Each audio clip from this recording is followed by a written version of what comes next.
You have to tick to the terms and conditions that ready, but unfortunately, because you haven't printed it off. I've had all three of you inform me that. You should have. In this episode, Auditor Alex Lennon gets caught up in one of the most absurd arrests you'll ever hear about. He's rushing to catch his train and has already bought his ticket online, but when staff stop him and ask for a printed copy, a simple misunderstanding quickly turns into chaos. Instead of resolving the situation calmly, things escalate when British transport police arrive, and one officer completely loses perspective, deciding to arrest Alex just because he refuses to give his personal details to the staff and security, even though the issue could have been sorted out with a little common sense. Money. You haven't. You can refund I have paid the money. You're not listening. You're shutting your mind. You're not open-minded. So you're just what, tunnel vision what are you, on your opinion. What are you trying to tell me? We'll let the police come, the British We'll let Transport the British Transport Police We'll come? get your details. Well, they will arrest. No, they will arrest me. They'll get your details. They will arrest me. But you're not going to give them your details. If they arrest me, then I will give them my details. I'm being denied exit from the station. Right, have you purchased a ticket Yes. where you boarded the train? I purchased the ticket and I can show evidence of that. Right, have you printed that ticket I wasn't off? able to get it printed, no. Right, is there a reason why you were unable to get it printed I was running off? for the train. I have to be in a really important meeting in Reading, and I had to run to get the train because it was going to cause me enormous problems if I didn't get that train and was delayed for that really important meeting in Reading. Right. And I thought, quite reasonably, that I've paid for a ticket. Yeah. I can prove I paid for a ticket.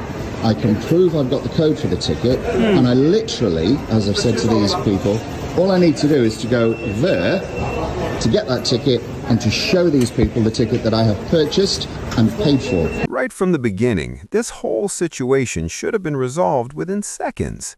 Alex clearly explains that he has already paid for his ticket. He just didn't get the chance to print it because he was in a rush. He has the proof on his phone, the booking code, and he's literally standing next to a ticket machine where he can print it instantly. That's not fair evasion. That's just basic common sense. What makes it worse is that Alex is doing everything right. He's open, cooperative, and even offering to prove payment on the spot. Any reasonable officer or rail staff would have simply checked his booking, confirmed it, and let him go. Instead, what should have been a quick 30-second check turns into an unnecessary escalation. I understand their reasoning. All I'm saying is I've paid for a ticket, so my belief is that in law I can show I've had no intent to defraud anybody. Yeah. I haven't travelled this network trying to travel without a ticket, and I can evidence that. And so I did not intend to give these people my personal details. I don't believe they're empowered to take them, and I'm not going to give them to you. Should you, of course, arrest me, I will, of course, give you my personal details, and I will abide by the empowerment that you have.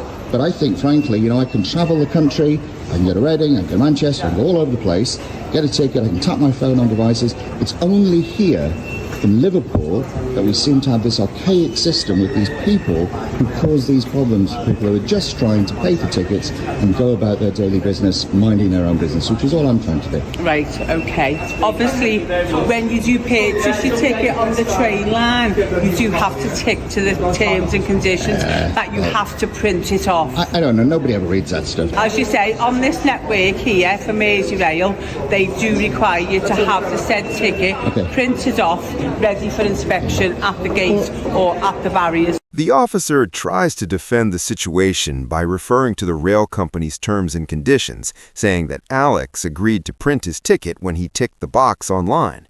But Alex is right. Almost nobody reads every single line of that tiny, fine print, and the company's own website even explains that only some tickets bought through third-party apps need to be printed before travel. If Alex bought his directly and can clearly prove payment, that logic already collapses. What the officer completely ignores is intent. Alex isn't refusing to pay or trying to dodge the fare. He's literally standing next to a ticket machine offering to print the ticket right there in front of them, which makes it obvious he's trying to cooperate, not deceive. This whole situation isn't really about a missing printed ticket. It's about common sense being replaced with rigid, blind rule following. What I would say is that, anybody can have a policy. Anybody can make a rule. Yeah? Doesn't mean it's a criminal offence, doesn't mean it's a civil offence. I don't believe I've committed an offence. I mean, they may think I've broken their procedures and policies, that's fine. I don't believe I've committed any offence because I've paid money for a ticket to travel and I can prove that. Yeah, so where is my offence? No, but you have got your ticket, but you've not printed the said ticket off. Where's my civil or criminal offence? But you should have printed it off before you travelled. You could say you've got to stand on... Sorry to interrupt. No, it does say, obviously, on the train stations and on the trains, that you have to have your ticket ready to present to these guys. And if you have it on the phone, which is the actual ticket, yours isn't the actual ticket. Yours is proof to say you've purchased a ticket, but you've not yet you've not yet printed that said ticket off. I see what you're saying. My point is that what's happened, you could have a rule on the terms and conditions on Merseyrail saying everybody on the train has to stand on one leg, and everybody would have to stand on one leg, and you could threaten people if they didn't stand on one leg. Alex makes a really strong point here. He isn't breaking the law, he's only breaking a rule, and there's a huge difference between the two. The law says you have to pay for your fare before you travel, which he's already done. He has proof of purchase, the booking code, and he can even print the ticket right there and then. What the rail company is trying to enforce isn't criminal law, it's just a company policy, and you can't arrest someone for not following a business rule. When Alex explains this with that simple example about standing on one leg, it perfectly highlights how ridiculous the situation has become. A company can make whatever rules it wants, but that doesn't automatically give them or the police the power to treat those rules like actual laws. This whole moment really shows the contrast between Alex using plain logic and the officers blindly trying to enforce corporate rules without thinking. It's not breaking the law if people don't do it. They're breaking your rules. And that's the difference I'm trying to get across to you. This is their bylaws that it is a ticket period, which we do have to have a said ticket to come onto the station, and for as soon as you board the train, you should have a ticket of travel, unless your train station is closed and then you've taken a picture to say it's closed.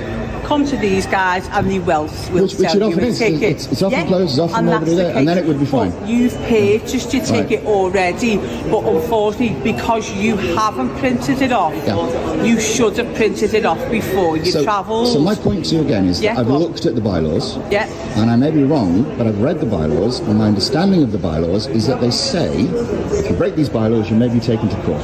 And if you're taken to court, and it can be shown that there's an intent to defraud, you may be prosecuted. Now, I can show there was no intent to defraud. So if we go to court, it's all going to be very annoying for me, very embarrassing for Merseyrail, but I can show there was no intent to defraud, so I don't believe that I'm in any kind of situation where I've broken these bylaws. Alex absolutely nails this exchange, and it really highlights how little the officer actually understands the bylaw he's talking about. Alex is referring to Bylaw 18 of the Railway Bylaws 2005, which deals with traveling without a ticket in a non-compulsory ticket area. The most important part of that bylaw is the phrase, "with intent to avoid payment." That means there has to be a deliberate attempt to dodge the fare, not a simple mistake, not confusion, and definitely not a situation where someone has already paid and can prove it on the spot. There is absolutely zero intent to defraud here, and without intent, there's no criminal element at all. These railway bylaws are meant for people who are actually trying to skip paying, not honest commuters like Alex who have already paid and can clearly prove it. So the train line tickets, as you said rightly, you have to print out the tickets. If it's not printed out, it's not valid to travel on the train. I know this is what the lady said to me. It's not valid on the train. And what I'm saying is that Can I just explain to you? Yes. What happened is sometimes people buy train line tickets. They don't print it. They do the journey. They complete the journey. What happens is they get refunded. Well, that would be terrible. They get refunded. That would be terrible. Okay, so some people does that. Okay, I'm not saying you do. No. Your intention to do that. Specifically, on these occasions. Specifically, I asked these people to let me go just over there, to print the ticket. And they would see I'd printed the ticket, and they would know that it had been paid. Their understanding would be, if they went here, you would have done the journey, and you got the refunded as well from the train line, which some people does that. This PCSO's logic is completely ridiculous, and shows how easily lazy assumptions can turn into false accusations. He's basically saying Alex might have done something dishonest if the officers weren't there, which is not how the law works. That isn't policing, that's guessing. You can't accuse someone of potential fraud based on an imaginary scenario of what they might have done. Alex literally offered to print his ticket on the spot, right there next to the machine, proving beyond doubt that he had already paid and had no intention of cheating the system. What makes it even worse is that the PCSO's own argument collapses on itself, because if Alex really wanted to dodge the fare, the last thing he'd do is stand in front of officers insisting on printing his proof of payment. You can't deal with them as a civil matter, as you said. Yes. Yeah. You can give your details to them. Well, I'm not going to do that. And if you don't, then the police get involved. Yep. Please get involved. As indeed the criminal matter, yes, where it is dealt as a ticket fraud. Yeah, and that's what we're going to do. Yeah, because I'm not giving these people my details. Because I've paid for a ticket. This is what's happening now. There cannot be ticket fraud.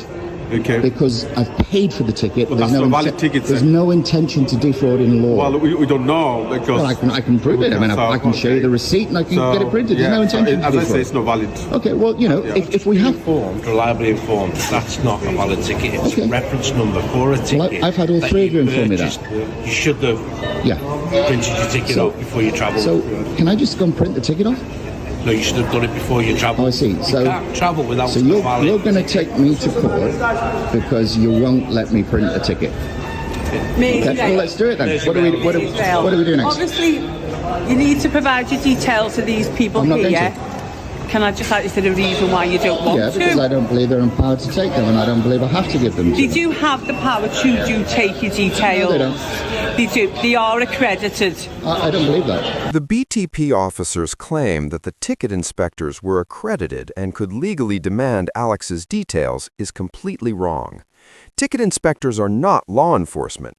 They work under the railway bylaws, which only allow them to ask for your name and address if they reasonably believe you were deliberately trying to avoid paying.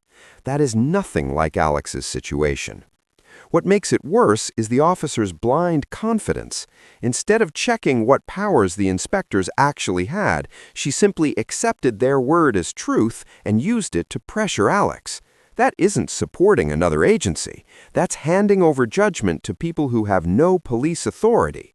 It's careless, it's unlawful, and it shows exactly why the public lose trust, because one officer's lack of understanding can turn a simple civil issue into a full-blown arrest. If I'm arrested, I will give my details to the arresting police officer when hearing the basis upon which I'm being arrested, because that will then be used in the court of law. Right, at the moment, I do have a necessity because you're not failing to provide your details. I will not provide my details until I'm arrested. Yeah. Why would I want to arrest you? Well, I don't want you to arrest me, but I don't want to arrest you and take you to custody. Yeah, and I really you've don't got want a that meeting either. to get to. I really don't want I've still got things to do today, obviously. I'm not going to be pressured into giving people my details. I have a right the right to privacy. I will not give people my details and they're pressuring me to do that. I don't believe you have a right to take my details until you arrest me. If you arrest me, if there's a basis for you to arrest me, and you arrest me, and you tell me why I'm being arrested, I will of course comply and I will of course give my details. That's you haven't normal. got the ticket. I have paid for a ticket, and I can print that ticket just over there.